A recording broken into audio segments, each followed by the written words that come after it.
Eric is a transportation specialist, and Patrick is a program director for Cross County Connection.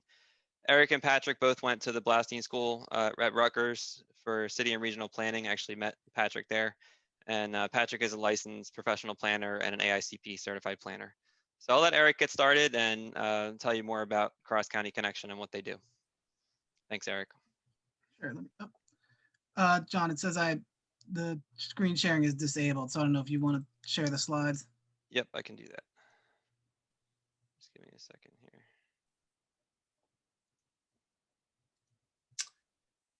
Let's see.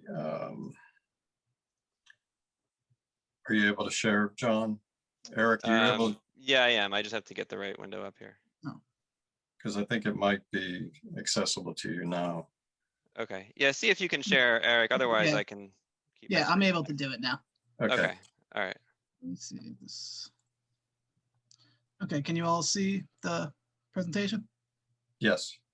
Okay, great. So I'm Eric Darrer, as John said, and I'm an associate transportation specialist at Cross County Connection.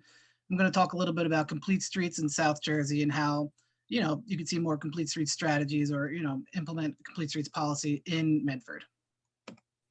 So I just wanted to tell you a little bit more about Cross County Connection. We cover the 7 South Jersey counties, including Atlantic, Camden, Gloucester, Cumberland, Salem, and Cape May counties. We provide technical planning services to municipalities throughout the region, and this includes Complete Streets technical assistance. So this will include Complete Streets implementation, grant assistance, and policy guidance and development for any Complete Streets policies. So what are Complete Streets? Complete Streets are designed to provide safe travel options for all users of the roadway, including bicyclists, pedestrians, people with disabilities, older individuals, transit riders, motor vehicles, and delivery drivers. There are many benefits to this a roadway that is designed for all users, including improved safety, economic opportunity, improved public health, and the building of a sense of community, as you have more space for kind of social interaction when you have more space for pedestrians and bicyclists and other roadway users other than cars. So to get complete streets strategies implemented in your town, you need a complete streets policy, or it helps to have a complete streets policy. And a complete streets policy or ordinance is an official document approved by the governing body that ensures roadway design considers all users. There are currently 40 policies in South Jersey, and they vary in strength. And I'm going to go through a good example of a policy in South Jersey later on in this presentation. So in 2019, NJDOT released the Complete and Green Streets model policy, and it focused on new elements for complete streets in New Jersey, including a focus on equity, which means providing complete streets elements for underrepresented individuals within different townships, and the use of green infrastructure for stormwater runoff. And it also focused on the use of methods such as complete streets checklists and complete streets advisory boards, which would lead to more implementation of complete streets policies. So at its core, when you think about complete streets, you're thinking about reallocating the width of the roadways to include more spaces for other roadway users other than cars. And we've seen a lot of this during COVID, as different townships and municipalities have closed off portions of the roadway for more pedestrians, for outdoor spaces and social distancing and outdoor dining and things of that like. So during normal times, you could also do this if you look at a roadway and you see that there's a roadway width or lane width of 15 feet where you could really, get by with a roadway width of 10 feet, you have extra space to reallocate on the street. So, a good exercise to do is think about how you'd like to reallocate street space within your town. You could provide spaces for entertainment, safe crossing for pedestrian, meeting spaces, or even, spaces for bicyclists. Many different things you can do with the extra roadway space when you think about how to reallocate it for all roadway users. And when you think about complete streets, especially in South Jersey, context is important. South Jersey is made up of rural, suburban, and urban landscape, and complete streets in these settings will look very different depending on where you are. So this is an example in Townsend, Montana, of what could be considered a complete street in a rural area. It provides a shoulder space for walking and biking that has a buffer in between the cars. So this area may not get much pedestrian volume, and this might be all they need to provide for the bicyclists and pedestrians in the region. So a complete street in a township like Collingswood or Camden could look very different than a complete street, this example of a complete street.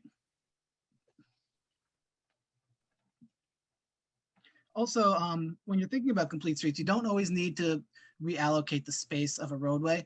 You could also think about the idea of slowing cars down. This involves traffic calming measures such as speed bumps or speed tables to allow for bicyclists and pedestrians to feel more comfortable when they're walking and biking. So if you have a roadway with, that's pretty narrow, you could kind of, add, you don't have to reallocate space on the street, but you could add traffic calming measures to make it more comfortable for walking and biking.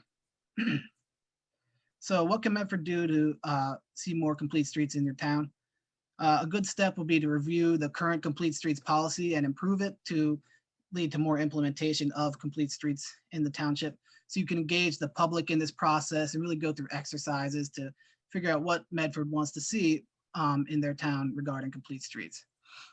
You could also look through the 2019 model policy and decide what elements of the policy are important to Medford, and you can apply those pieces to an updated policy as you go through. Another great resource to look at would be the 2017 NJDOT Complete Streets Design Guide. This provides a lot of guidance of different safety countermeasures or roadway improvements for all different contexts of roadways, including urban, suburban, and rural. So it would be a great example of looking at, you could look at this guide and determine what kind of elements you want to see on your street space to and include that in the policy when you're looking to update it. So as I said before, there are many different elements of a complete street policy that would make a strong policy. And the policies within New Jersey vary in strength all across the board. So some important elements to include in a complete street policy would include equity, include an equity element, and this would include the development of complete streets that benefit underrepresented group. It's important to include a complete streets checklist.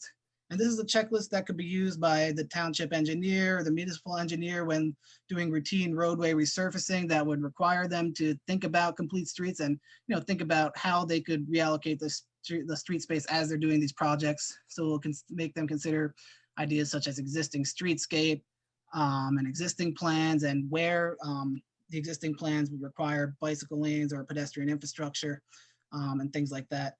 So another important element would be to require performance measures and track different complete streets development within the township. So it's important to keep track of that and measure development as it comes along.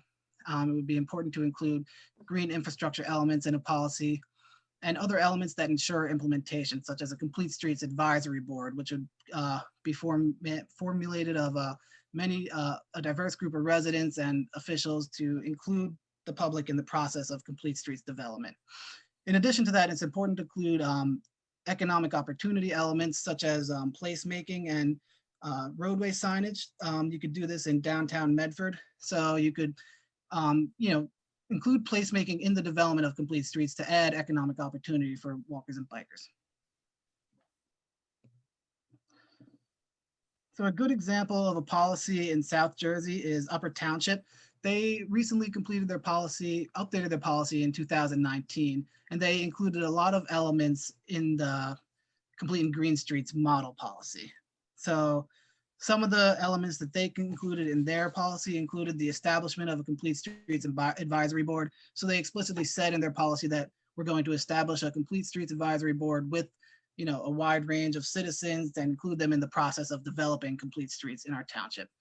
It also calls for measurable program reporting. So this includes elements like tracking the linear feet of new pedestrian infrastructure, the number of new street trees, and bicycle and pedestrian counts. So those are some of the elements that they want to track as they track development of complete streets in their township.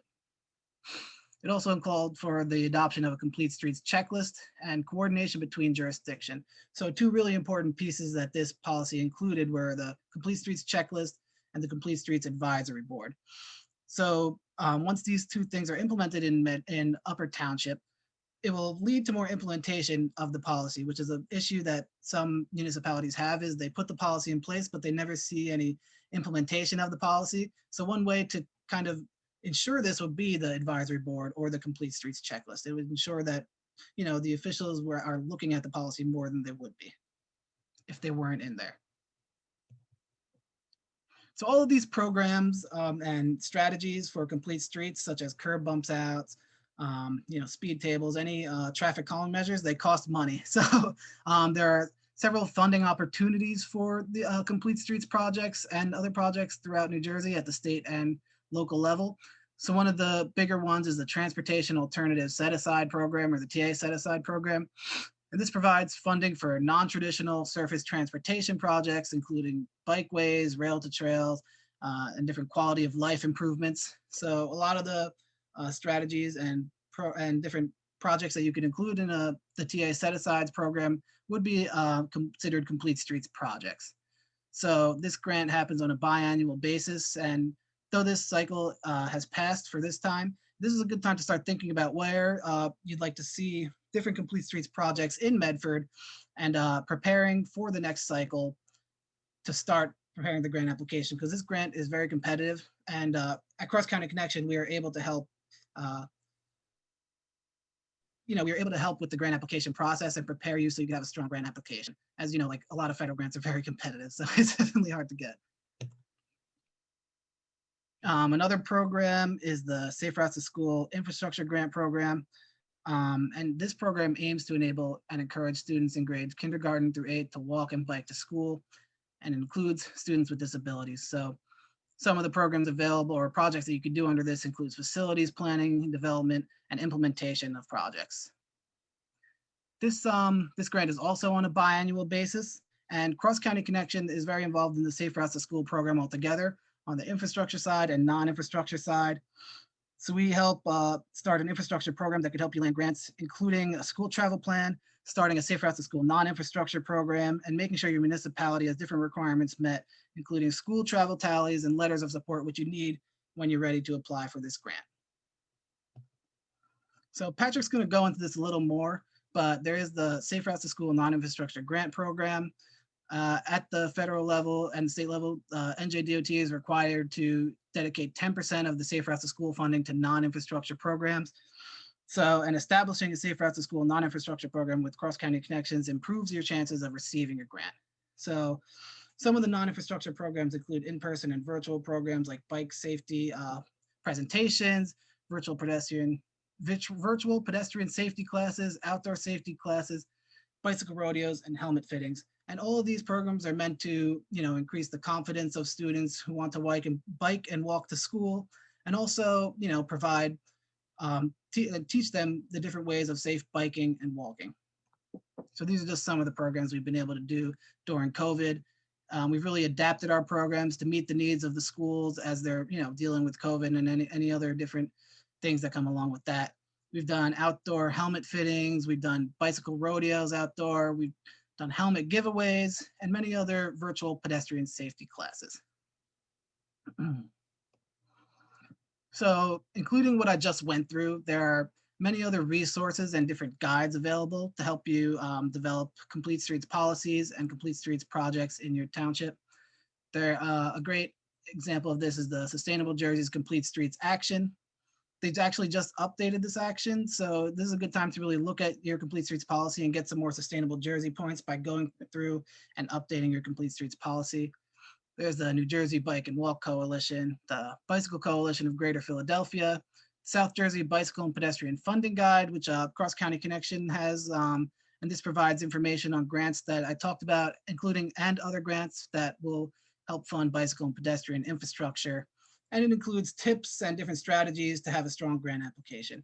There's also the Delaware Valley Regional Planning Commission, the MPO for Medford, and Betsy's going to talk a little more later on about the programs that they have relating to complete streets. Then Patrick, go into the Street Smart program. All right. You covered most of Safe Routes, so I probably won't have too much more to say on that, but thank you. Thanks, Eric. So I'm Patrick Farley. I'm the program director at Cross County Connection TMA. Eric mentioned some of the services we offer. I just want to provide a little additional information on that. So we're a Transportation Management Association. Every county in New Jersey is assigned a Transportation Management Association. Eric mentioned we're the only one for South Jersey. What that means is that the services we're talking about today are largely free. Pretty much everything we're talking about today, we provide free of charge to local municipalities and green teams. That is because we receive federal and state funding to provide these programs and really help communities become more bicycle and pedestrian friendly. Another thing I'd like to add is that Eric mentioned some grant programs to fund some of the bigger, heavier lift stuff, like traffic calming involves generally sometimes moving curbs and things like that, and that can get expensive. One of the most powerful things that a complete streets policy does is it makes it routine for when you're doing any sort of roadway project to think about the needs of bicyclists and pedestrians, people with disabilities. So a lot can be done with paint through your routine resurfacing program. It doesn't take, that's not nearly as expensive. So that's what we call the low hanging fruits. That's a great way to get started and slowly incrementally building out your network. And then you use that grant funding to go tackle those projects that you know you want to do. You just don't have the money within your typical municipal budget to get it done. And then I also want to say, Medford was actually one of the first towns in not only in South Jersey, but in all of the state to adopt a complete streets policy. I know it's been a while. Policies have come a long way. A lot of them back then weren't really as strong as they could be, simply usually taking the form of a resolution of support. And those can languish if the township committee or a township administrator who was the champion of a complete streets policy is either not reelected or has moved on. So it's good. It's a really good opportunity now to be thinking about updating the Medford policy. I believe it is about 10 years old or maybe 11 years old. Yeah, so that's kind of why it's really opportune right now to be talking about this kind of issue. I'm talking about a little bit about our other programs that are centered more around non-infrastructure, education programs, and encouragement activities and things like that. A while back, we've talked about DVRPC a lot, and Betsy will talk to you about DVRPC. They're fantastic, and they did this really awesome series last year on building a culture of traffic safety. And that's kind of where these programs kind of make everything come full circle. So Complete Streets is a way to build that culture within your actual municipal government and within your municipal staff. They are going to be routinely thinking about ways to improve bicycle pedestrian safety, and that gets them on board. We have some other programs, one being Street Smart. Street Smart is a program that we partner with local police departments to do pedestrian safety education. Can you guys slide, Eric? Sorry. So basically, yeah, we work with police departments, and it's not a difficult process. It's really a lot of just distributing materials, being visible in the community for the police, and just showing that they're on board with creating this culture of traffic safety, and less so on enforcing, jaywalking and things like that. Like letting the community know that they're here to provide information so that people have the right skills to be safe. And this includes providing information to motorists. Largely, it is information to motorists on how they can be safer drivers operating around pedestrians. So this is a program we provide for free, generally involves some data collection on our end. We do some observations to see motorist and pedestrian behavior at targeted locations that we've identified as concerning within the municipality. We submit a technical memo to the police department and the municipality. And based on that, they take a look, and then we decide where are these target locations that we're going to go to and what method should we do.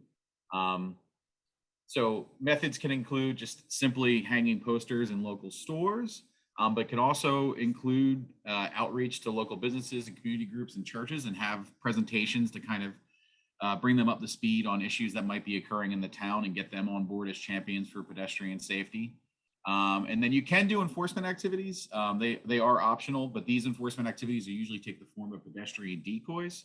What those are is police officers, plainclothes police officers will walk in a crosswalk, and then they'll give basically safety information to motorists who don't stop for pedestrians. Generally, it's just information and like a warning, like, hey, just so you know, this is the state law. you've got your warning. You know, in the future you can get a ticket because it's deadly serious, and that's kind of what the point is. Most campaigns that we do don't really have this component. They just provide the information to motorists when they're able to, and provide information to pedestrians. And we tend to set up sometimes in areas that have a lot of pedestrian traffic because, you know, you can reach pedestrians that way, but you also can reach motorists. People are getting in their cars. And then we go out, we do follow-up observations, and we submit a report, basically see how effective it was. And this is also a great opportunity. Next slide, please, Eric. So here's some of the methods as we talked about. There's all sorts of print materials. There's posters, banners, even like for restaurants, there's like drink coasters and tent cards that you can put on the table. We provide assistance with crafting social media messaging, setting up press events, reaching out to local newspapers on the behalf of the municipality. There's a whole website there, bstreetsmartnewjersey.org, where you can get every bit of information you would ever need to start a program, but we would be here to help the police department and the municipality kind of go through the steps. Next slide. Here's what I was going to get to. So often we tie in another one of our programs with Street Smart. If we find concerning locations in your municipality, we will offer a bicycle pedestrian safety audit. These generally are focused on a small, like maybe 1 or 2 intersections or a small like stretch of road, like say for instance, downtown Medford. Those are ideal locations for our typical kinds of audits. And we just basically, we'll go out, we'll take a look at what we think is wrong, we'll give a presentation, and then we'll take everybody on a walk and kind of point out, and we can have a conversation in the field. People from the town can share what their experiences are, and we just kind of come to a consensus on where the issues are. And then we share kind of ideas on what we think could help address those issues. And then we prepare a report, and municipalities typically will use these reports to apply for some of those funding programs that we talked about earlier. Next slide, please.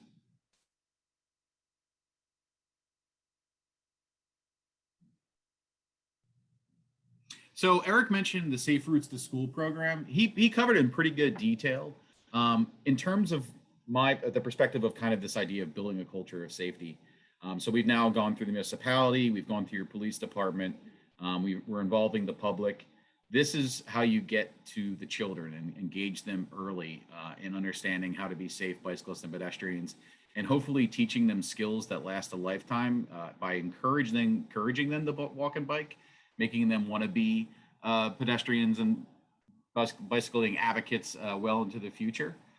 So Eric provided a lot of the info on the programming we use. We adapted everything to suit a COVID-19 environment.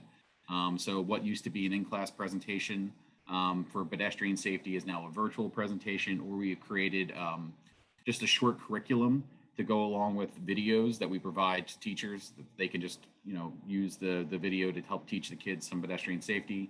We have quizzes that they can then follow up with. In the summer, the warmer weather, we also do the bike safety presentation, but we'll do it outside. And this will usually include a helmet fitting as well. We're creating a program that's going in to effect this spring is a drive-by helmet fitting. In this way, there could be limited interaction with the parents and the children. They simply give them a tape measure, they measure their child's head, they take a piece of paper, they write it down, and we drop the helmet in their trunk. That's the way that works. We do free helmet giveaways to police departments that are interested.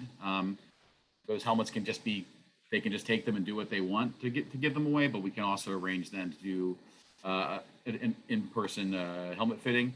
And then arrange what is known as a bike rodeo. We partner with police departments to do this as well. This is where they set up little stations where they teach, it's kind of like an obstacle course where they teach different elements of how to ride a bike safely to children. They've been very successful. We've done them with Willingboro, Edgewater Park, Palmyra, Collingswood. This is just within the last year. So it's been a pretty popular event during the pandemic because you're outside. And another program that we've really had a lot of success with. It's been difficult getting into the schools, obviously, and they have a lot on their plate with constant shifting landscape. But a program that's been like really warmly received is our Golden Sneaker Walking Challenge. We issue pedometers to the schools to share with the kids, and then they engage in a competition. It could be a week, it could be a month. Where generally classes will compete against each other, or in a situation where you have, multiple elementary schools like a Medford Lakes or Medford has, the schools will compete against each other. And basically everybody gets a prize at the end. We don't really want to isolate, but there's announced a winner, and it's a lot of fun. And what we're finding is the schools really like this programming where the kids get active because they're having so much screen time. They don't really need another program necessarily where they're in front of a screen. So it gets them outside, which we know is a safer environment. It gets them moving. Exercise might be a little tough, not the kids aren't going out and buying Pelotons like their parents. So they need some way to get out there and get active. Next slide, please. So mentioned all of this. Basically, this is what's going on. We have information we can share with everybody if they're interested that they can share with the schools or parents. Some flyers that kind of advertise our program. Our website advertises that program. I can have Eric share those materials with Jonathan, and he can forward them to you. And the other thing I want to say is this program, we send home a lot of the information with the student in hopes that the parents see it as well.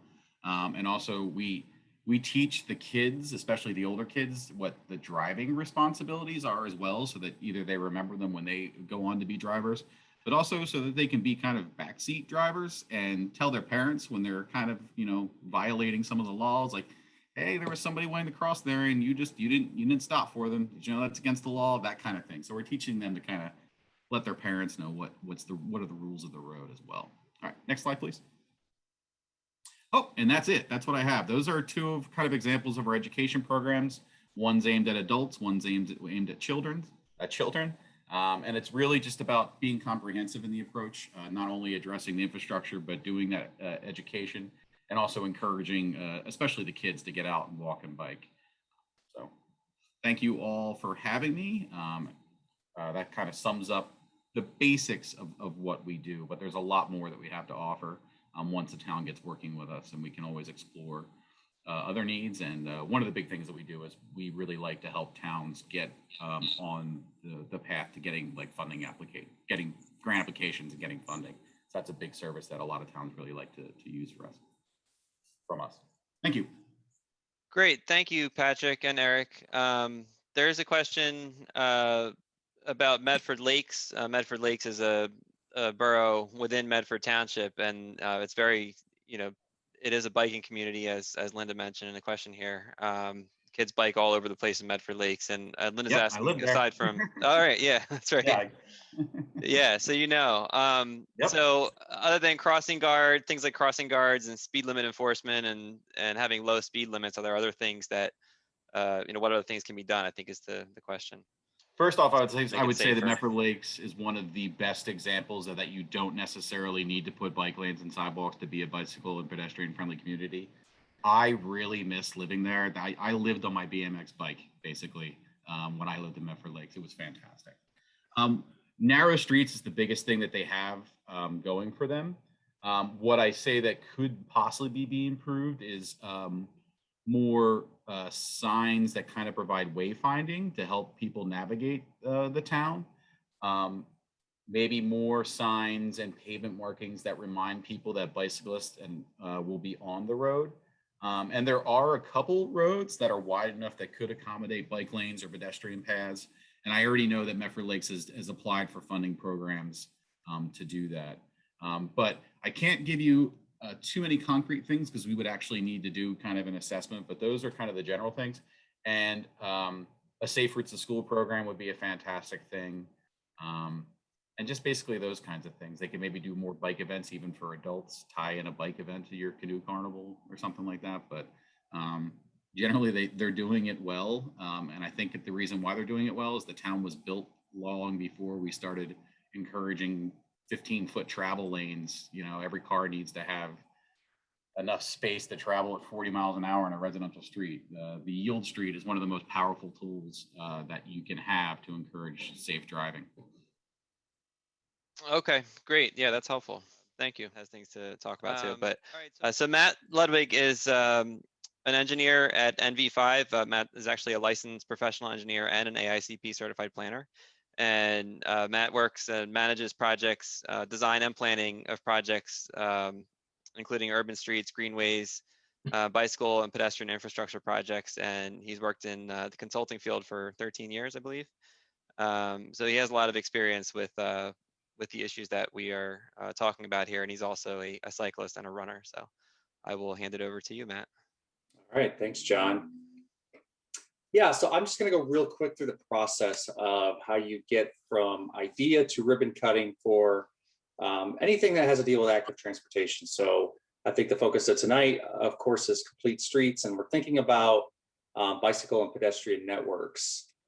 So, the first thought, everyone here tonight, I think, has an idea that, they want to see a complete streets network throughout the township. And one of the things that Betsy was going to talk about in her presentation, and I hope we can get her back and get that presentation up after me, but she's going to talk about level of traffic stress and how, most of the neighborhood streets that folks here live on are probably low stress type of streets, but the impediment is the higher volume, higher speed streets that typically connect neighborhoods to business districts and places where people work, places that people want to connect to. So that's really where a plan comes into play. So the plan that's done by a firm such as ours, what we're looking at is a variety of things, thinking about the current built environment and how we can make those transitions into streets that have bike lanes that bike lanes can be added, or sidewalks can be added, shared use paths. But we're also taking a look at streets that could use some traffic calming methods. So this is a rendering on the right side of the screen that you see, where it's called a neighborhood greenway, and it's used in particular in a street that we may not have the ability to geometrically add bike lanes in, either due to narrow widths or other factors, but it uses a lot of signage and pavement marking. It uses traffic calming elements to be able to get people to slow down. The Dutch call this a feeststraat, and what feeststraat means is that the car is a guest, that the street is actually converted in or designed to allow for the safe passage of bicyclists and pedestrians, but cars are still allowed to use that street, more so in a secondary manner. One example that I like to use in a suburban setting is, prior to working here in the Philadelphia and New Jersey, South Jersey area, I worked in the North Carolina market. And this is an aerial image of Cary, North Carolina. So Cary is a suburb of Raleigh. And what they did a long time ago is that they planned out their trails network prior to all these neighborhoods getting built out. And as these neighborhoods grew and as the suburb built out, the developers were generally liable to install these segments of trail depending on where they were at. And so you not only see the trunk of the trail line running along the creek, this is the White Oak Creek Trail, but you also see these small little connectors in green that go into each little neighborhood. So if you lived in the neighborhood on the southern part of the screen and were going to some friends in the northern part of the screen, you could easily take the low stress streets to connect to the trail network. And then that would bypass you from having to get on those busier, higher stress streets and then connect into the low stress network of another neighborhood. So when you take a look at this specific area, you've got you've got your home in one area, you've got the school on the eastern part of the map there, so kids can easily ride to school because the school is located on the trail route. And then there's even the shopping area kind of towards the northwest corner there, where the grocery store and other commercial businesses are located. So What's not on the map is the Research Triangle Park, which is actually just a few miles to the northwest of here, also connected by the Greenway route. So the planning that goes into this is really great, you know, to be able to connect these little islands of low stress streets together with the multi-use path is really a great thing. So those are the kind of things that we're looking at during bicycle and pedestrian mobility plan, is how we can leverage those low stress streets and make those connections. I'll paste this website in the Zoom once we're done here, just so folks can take a look at it, at a good example of a master plan we've recently completed for Heightstown Borough, a little bit to the north of you. But this gives you an idea of what the content would go involved in. So it's not only looking at the network, but this one in particular, we looked at some trouble intersections within the borough and conceptually came up with some ideas of how these intersections could be improved. Because that's where a lot of the problems occur with networks, is at the intersection. That typically is the most dangerous part of the network. After the bicycle and pedestrian plan, or sometimes called the mobility plan, is completed, then it's really starting to look at how individual segments break down. So sometimes a feasibility study is completed, especially if it's for an individual trail project. And what that does is it gets you from that kind of high level mapping effort where you're just drawing lines on the map to say you want to connect neighborhood A to neighborhood B. The feasibility study takes that down another level and looks at the physical constraints such as wetlands, and it helps you put together an accurate cost of the project, so that really helps you prepare for the engineering phase of the project, and gets you accurate construction costs so you can kind of prepare for those grant funding stages. So after the feasibility study is completed, then you move into the more detailed engineering, permitting, and right-of-way stages of the project. That's when there's a lot more coordination with agencies like the DOT, with the DEP, County Pinelands Commission, especially in this area, obviously is a big factor. So Pinelands Commission is typically not, it's more of a time commitment than anything, to be able to work through the process with them, to be able to get trails completed. This is a mapping that I put together today to look at the wetland areas of the township. So typically, a lot of times trails are located in these wetland areas because they are publicly owned spaces, which don't require any sort of easements or right-of-way acquisition, but they are also viewed as either open space or recreational areas. But building a trail in these areas tends to be pretty difficult, right, because of the permitting conditions. So we're working through Pinelands areas in southern Camden County right now as a part of the Camden County Link Trail, which will be the central spine of their active transportation network. And this graphic here on the right shows generally what we're trying to do in those wetland areas, and building a boardwalk structure that connects across those wetland areas to mitigate the environmental disturbance and to satisfy the permitting requirements for DEP and Pinelands Commission. And then finally, once the engineering, permitting, and right-of-way acquisition is complete, you actually get into construction, which is the exciting part. And then, of course, once that's complete, ribbon cutting. So that was just to kind of help give you the idea of how you get from the ideas that folks are kicking around right now and getting through the process. One thing that we do look at, I'm not going to go into the details of this, but something that we do consider sometimes when we're doing network analysis or feasibility studies is we want to be able to quantify the economic impacts, especially if we need to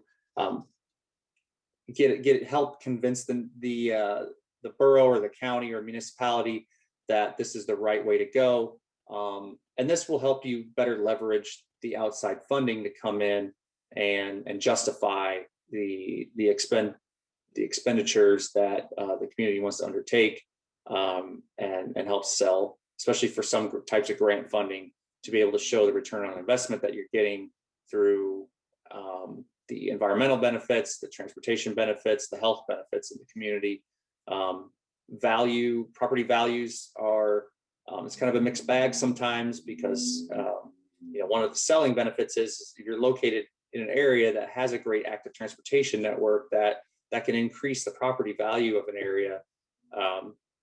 Most of the time it's viewed as positive, sometimes it's viewed as a negative, but that's one of the things that we look at in an economic impact analysis.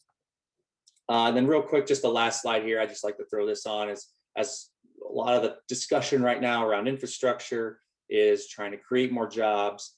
And a study that was done after the stimulus back in 2008 during the Obama administration, they analyzed the type of work that came out of the stimulus and found out that projects that involved active transportation, such as trails, sidewalks, and bike lanes, per $1 million spent, it created more jobs.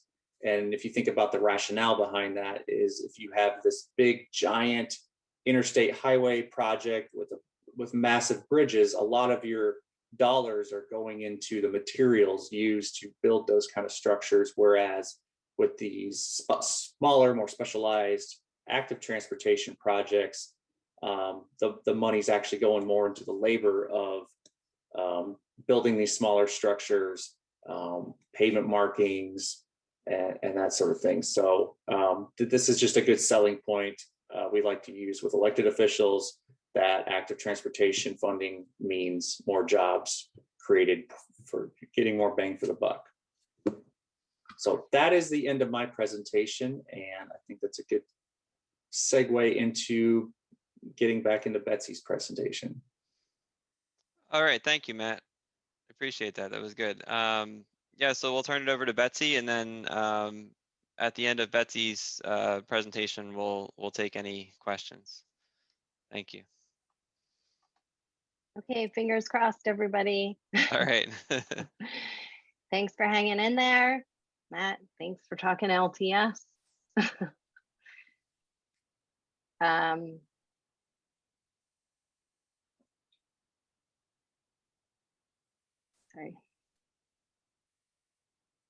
Okay, so just briefly, the Delaware Valley Regional Planning Commission is the metropolitan planning organization centered on Greater Philadelphia.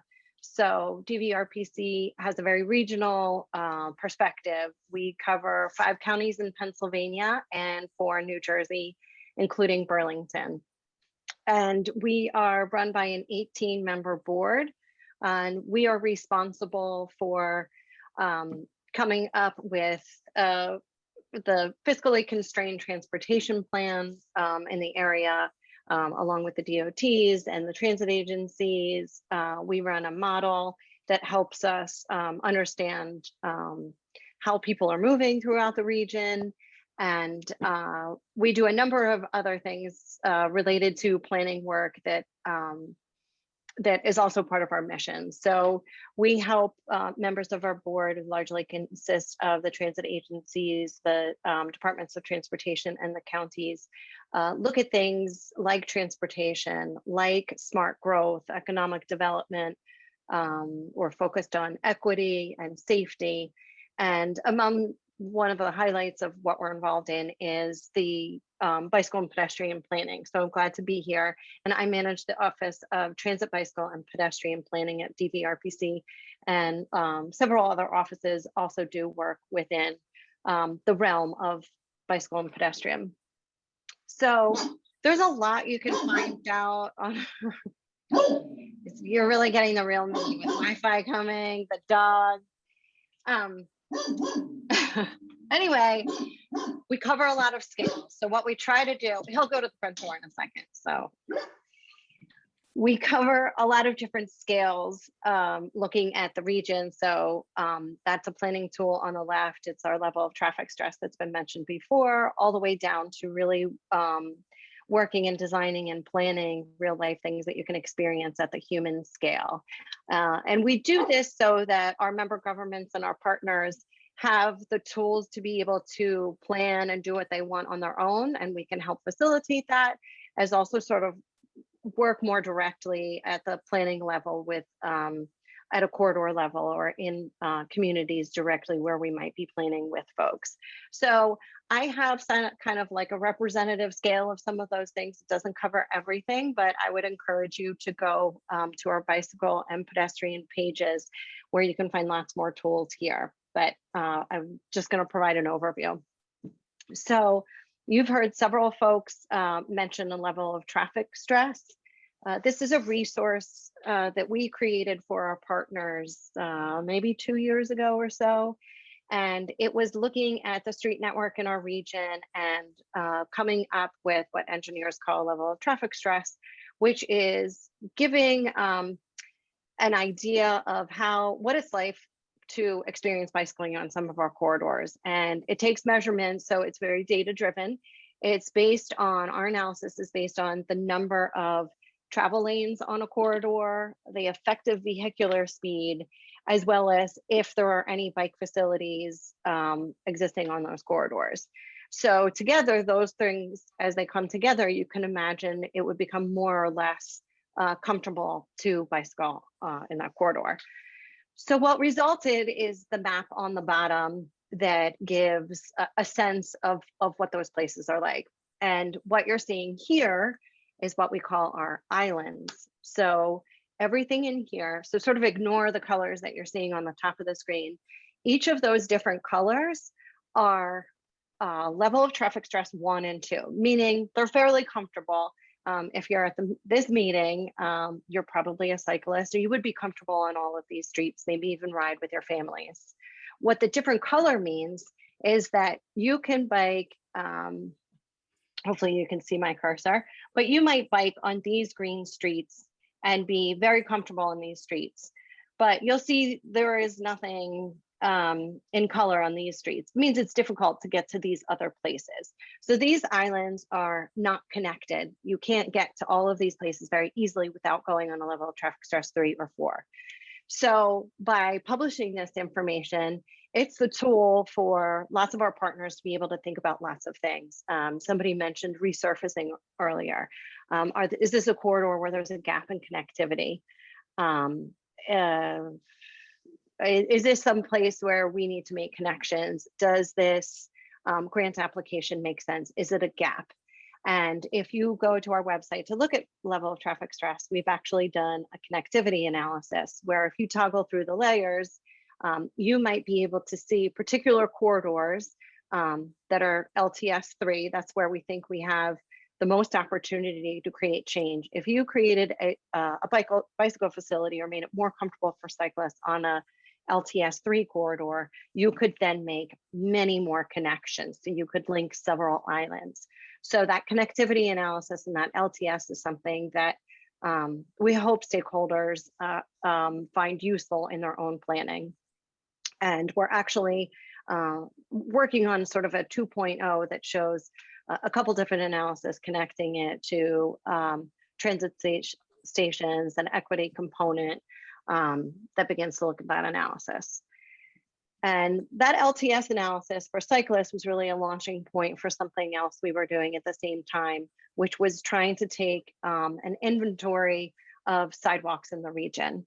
So bike facilities is very difficult for a regional agency to maintain, but generally communities love to tell us about bike lanes because it's kudos. So we're able to track those pretty easy. What was really hard is to track sidewalks because it's so fine-tuned. So we gradually were able to get this inventory, and now through our website, you're able to get to our pedestrian portal, what we call it, which has a few different levels. Part of it is information, and part of it is something you can engage in. So this first part of the analysis is about exploring. So this is a glimpse of what you might see on a map, which shows whether or not there are sidewalks, if they're on one side of the street, both sides of the streets, and if there are curb ramps and crosswalks to be able to cross at intersections. So this is really helpful for looking at a particular area. And if you go to that and you see that something is misrepresented in Medford, We actually have an edit tool where you can tell us if we've gotten it wrong. I'm not exactly sure of the lane miles of our region, but it's tremendous. So please correct us on either the bike facilities or the sidewalk facilities if you see something missing. We'd love to know about it. And then the final attribute to that is to be able to plan what kind of connections you might want to use. So by creating your own login, you're able to jump on there and propose connections that you think are really important connections that are missing. So, but this is a very recent, maybe it was in the fall that this was published. So it's another planning tool for our communities and our partners. Another program that kind of gets at the heart of the communities and working with a particular municipality is a relatively new program for us. It's called Expo, or Experimental Pop-Ups. And we're thrilled to hopefully be able to work with cross-county connections and some opportunities in New Jersey in this. But this really works, we're able to work at a local level with these projects and get at some of the lighter, quicker, cheaper projects. We talked a little bit earlier about capital and the grant funding for that. This is not that. This is the temporary situation of that, to be able to pilot things and demonstrate things.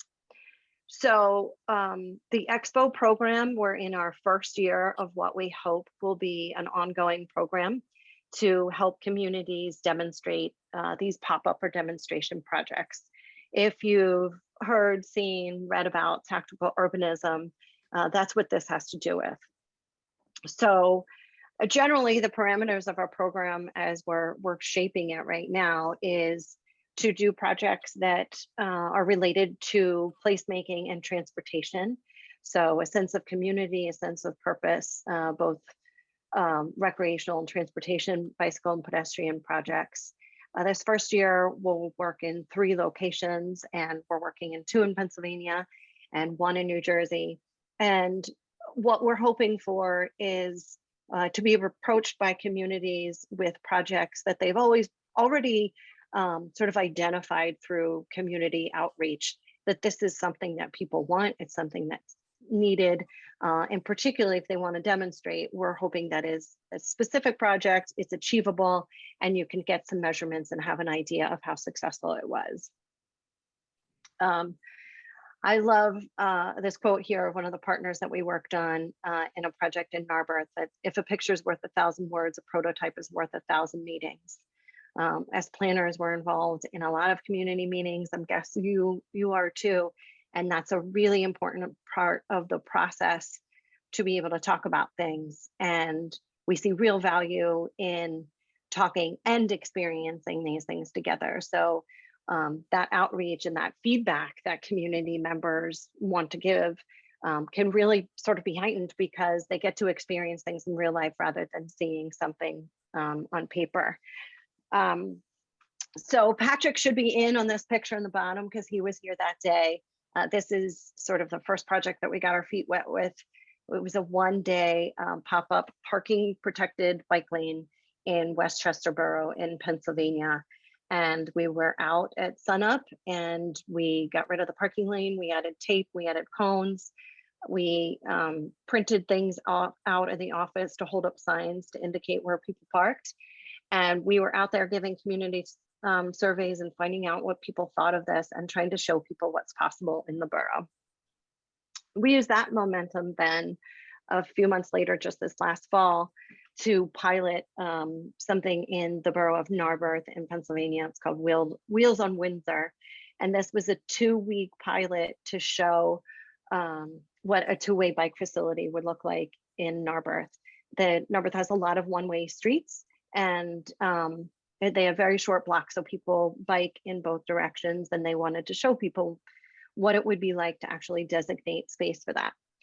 So fingers crossed, I'm really going to push the limits here and try to show a short video that I think summarizes what it took to and who it took to involve and why they did the project.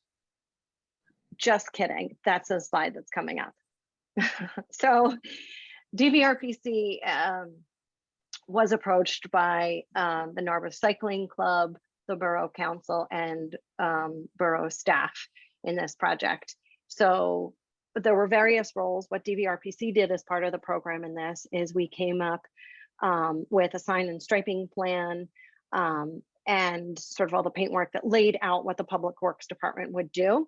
And after a day or two, we actually made some tweaks in there. So we advised Public Works, this is how it's working. We got some feedback through the community on slight adjustments, and we're able to do that. So we produced kind of plans like this that aren't traditional engineering plans, or somewhere between a planning and engineering level. We did a community survey where we got 185 responses over that 10-day period.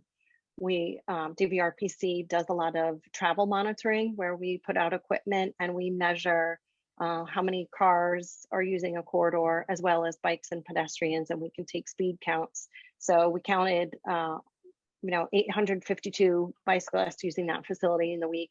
And then we were able to measure people's responses about whether or not the community wanted to see more pilots. And that was really helpful for Borough Council to know if the community wanted to see more of these projects, and if so, where. Now I'm going to try to show this video. So I need somebody on my screen. I see this lovely person who keeps nodding her head, but I don't see her name. If you could just tell me if you can hear. Can you nod if you can hear when this starts?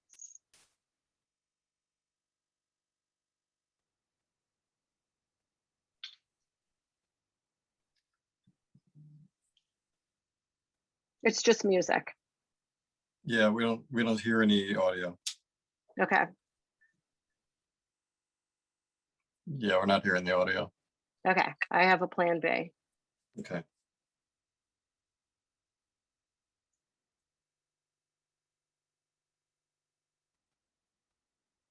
Hear anything? No. How about plan C? I have added too many plans for this Is it presentation just so music? far. It doesn't matter then, right? No, it looked well- like there's going to be an interview there, so Yeah, there's some pretty good interviews afterwards about. maybe you can post the link to that video. I'll post it, yeah. and it's on DVRPC. It's just DVRPC /expo. So there's 2 videos on there that I think do a really good job of describing the project. And we are hoping to work with Patrick in a community in New Jersey, and we are thrilled to know about more projects that people want to see and want to get tested on the ground, because we think it's a really great way to start getting more support for bicycle and pedestrian facilities and placemaking by demonstrating what they look like. So we're super excited for that.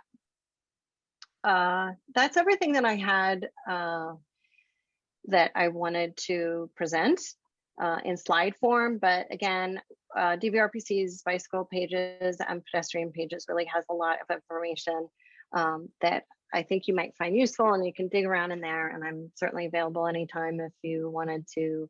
Email is probably best, since I didn't know I missed a voicemail. All right, great. Thank you, Betsy.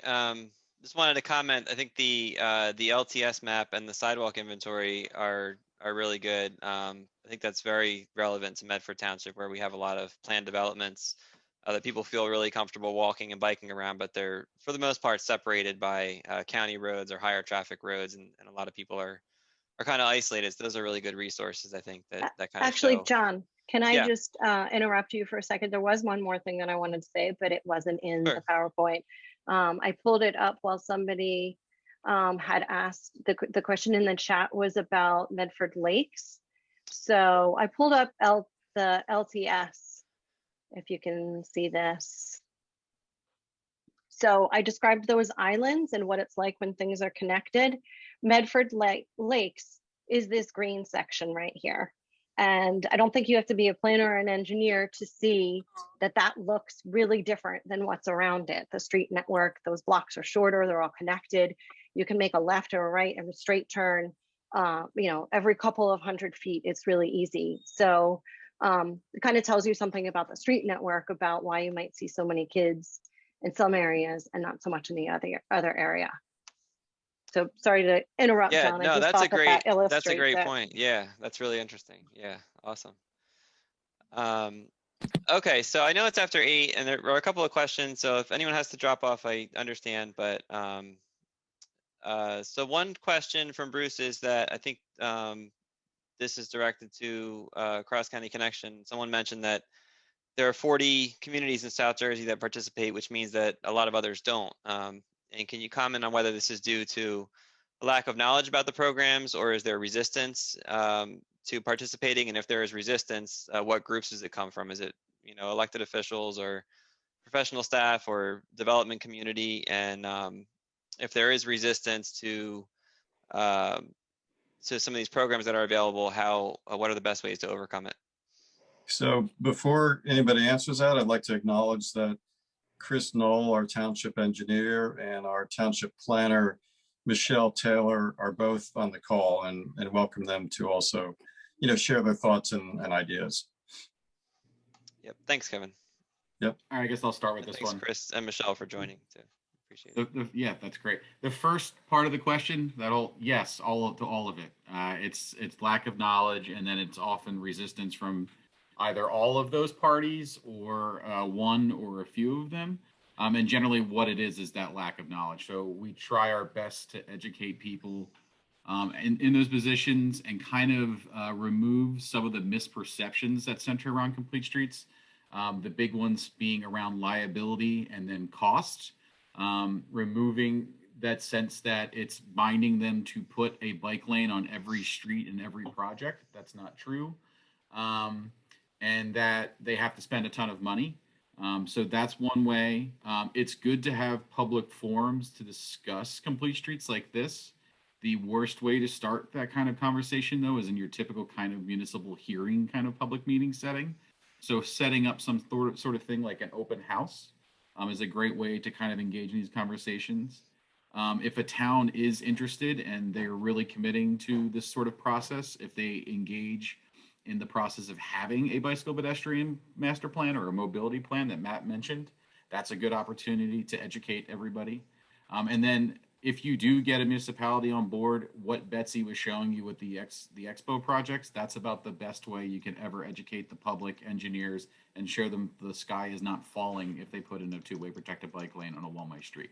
So it's just trying a series of ways. It's persistence is a way to do it, but the start is to provide resources, provide knowledge to kind of overcome a lot of those misperceptions. Okay, great. Thanks, Pat.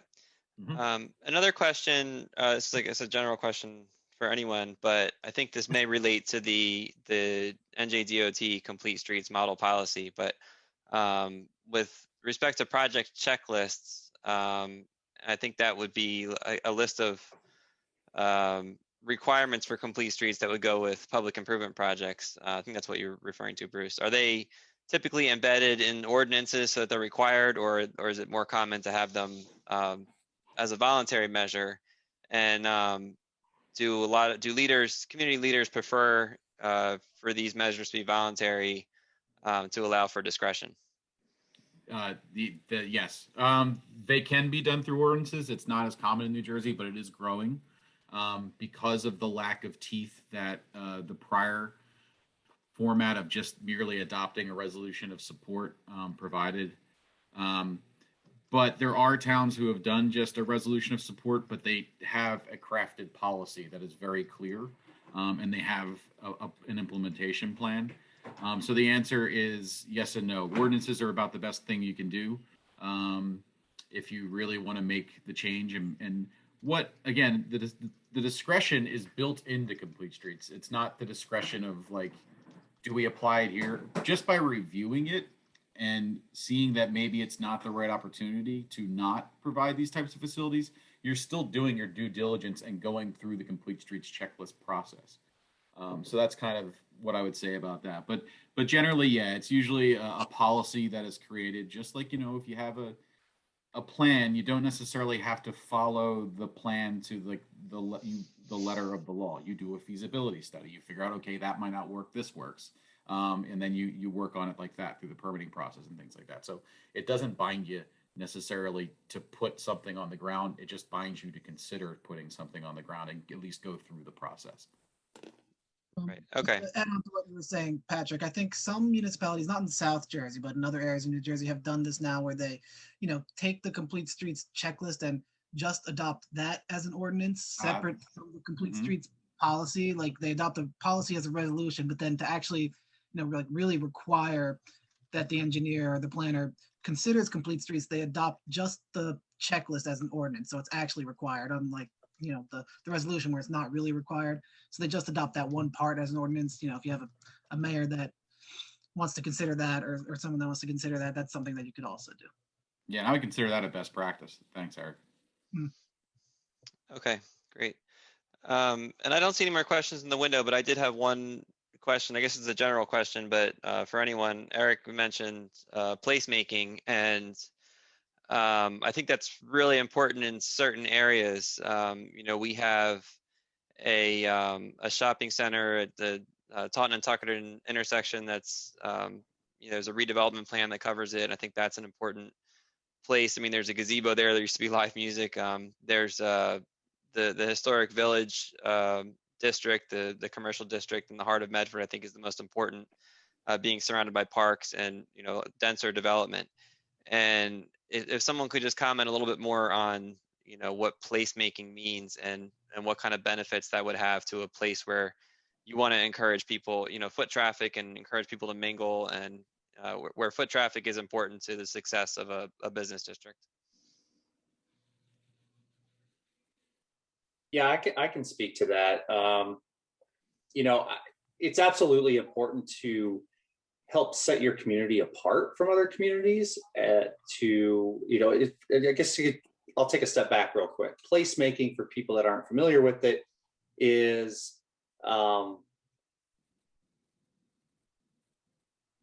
creating a place in the public realm where people can gather, where it's just a common space, and it's a place where people are excited to be. And I'll give you an example of something that we're trying to do right now in a suburban area on the Pennsylvania side. Is that we're trying to find a place to have an outdoor public meeting, and this particular area did not have a public space in order to do that. We were trying to find a place where we could passively engage with folks as they are going about their business, say on a Saturday morning. They didn't have a local farmers market. They didn't have a park where a lot of people mingle. They had a local grocery store. They have a shopping mall, but those are private places, and we were not able to, in their terms, solicit in those areas for public outreach. So this particular community did not have that placemaking element where a place where public can gather. So that's absolutely important in the identity of your community. And in thinking about a mobility plan for your community, where are those places you want that are already have that placemaking element? Where are the places you want those to be? And then how do you connect to those locations, point A to point B, from residential areas, business districts, etc. I have a question, John, if I could jump in here. One of the things that I find in discussing, complete streets and bike lanes and stuff, there tends to be kind of a focus on cycling, that when you talk about this stuff, people who aren't necessarily in favor of it think of it in terms of the spandex clad, bike cycling groups. And, I really try to, that's why, partly that's why we frame this as, using the term complete streets, because I think it's really important to people understand this more to a holistic, standpoint. But my contention is, with some of the business districts, John mentioned Taunton and Tuckerton, we have Ironstone, Main Street. My contention is that some of these areas have failed or done really poorly because over the years we have ignored these issues.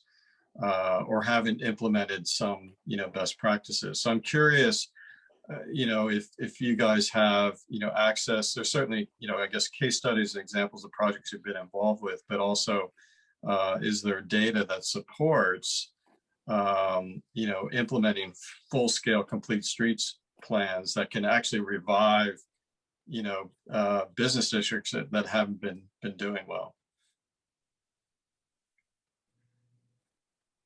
And that's open to anybody. They're out there. Yeah, there's a lot of studies on the economic impacts of biking and walking infrastructure, including economic recovery and business, and encouraging, small businesses especially really benefit from encouraging biking and walking, because they find that people who walk and bike to stores tend to come more often. Rather than doing one bulk shop, they come and they do a couple little trips, and they become more regular visitors. But there are studies out there. I don't know. Matt from ND5 might have some more specific examples, because we don't really work on large scale projects like that. But I know of some studies and track them down. Yeah, I can put some links in the chat box that are kind of more driven towards corridor studies, looking at kind of, for example, we did one for the East Coast Greenway in the Delaware Valley a few years ago. But yeah, I can send some studies that others have done. I can send those to John. I'd have to get those pulled up, and he can send those out to the group later on. But I mean, it's absolutely been proven that, like Patrick is exactly right, where you make a lot more smaller trips to local businesses, and you're able to, this is kind of tied into the placemaking element, where you're able to hit up a couple of businesses at a time. You're not just parking in a giant parking lot and going one place at a time. And it just creates it more of a social factor to it too, where you have groups that go out and ride together. That's the thing that my wife and I do all the time, is we just get on the bike, and we're not putting Lycra shorts on and going riding 35 miles and trying to keep an 18-mile-an-hour pace. We just want to get out on a beautiful day and go for a ride and grab a brew at the local brewery, and check out the shops nearby. So those they definitely go, the placemaking, the bicycle pedestrian mobility, they definitely go hand in hand. And if that's the kind of community you want to create, you need to plan for it, and it can definitely help turn an area around. I'm not going to say it's the end all be all, that you put a bike ped plan in place and it's going to turn the community around in 5 years. It takes a lot of different efforts to revitalize an area, but it can definitely be a big piece and one piece of the puzzle. While I have the floor here, let me just ask one more question, and then I'll be quiet. Famous last words for those who know me.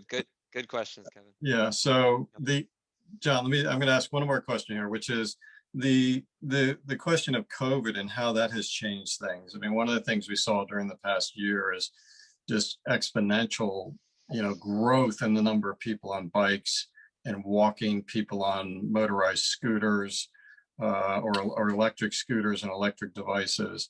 So, and I'm sure for all of you who are working in this, you guys weren't anticipating that, but what do you see that potentially, is this a transformative moment, or is it going to pass in terms of more people working at home? So a lot more people in their neighborhoods walking around, riding, et cetera.